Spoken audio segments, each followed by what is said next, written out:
Hello everybody.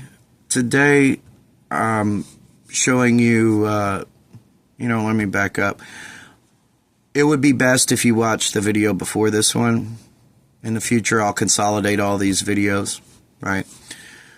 So in the last video I oversprayed the top of this with primer and then sat it level so it didn't run. And the reason I did that is because there was a lot of bad spots in the wood, and I was using the primer as a filler, similar to like what you might use glazing putty for on an automotive application. Now, when I made the first video, I was thinking this was an unorthodox method, and maybe it is, and maybe it's not. I don't know. It's possible I learned it somewhere along the lines and forgot where I learned it from.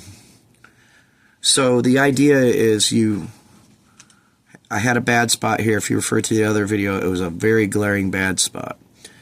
So now I've made that spot pretty much disappear. And the way, the technique you use, I'm using my left hand. My right hand works better, but because of the way the camera's set up, we're going to use my left hand.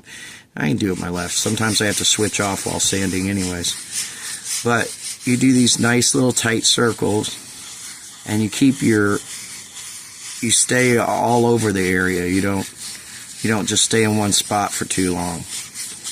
And I'm not block sanding because this is an arch top, and I'm just gonna, it's similar to sculpting, to be honest, in a way. It's like, it's a good way to look at it anyways. It's like you're kind of sculpting the final top or whatever. It's probably a bad analogy, I don't know, but it's working.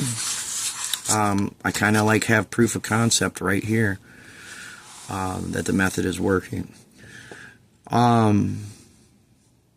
So you go after all the trouble spots, and then you do an overall sanding, and then you put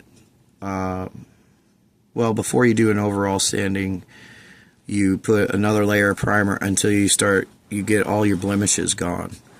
So I have a bunch of little pot marks and stuff right up in here that needs more primer to fill. There's like a really distinct little hole right here that I need to fill in. I might actually just go after this with a little bit of super glue. Fill in that hole with a little bit of super glue. It's just a tiny hole. See if I can see there's still a trouble spot right there. Yeah, right there. That needs to be blended in. So that's what you do. You kind of refract the light off of it to look for your bad spots. This is me doing that in the really trouble spot. You can still see it. It has a little bit difference. But once we do the final sandings and stuff, that's going to just get smaller. I mean, it's going to diminish more and more.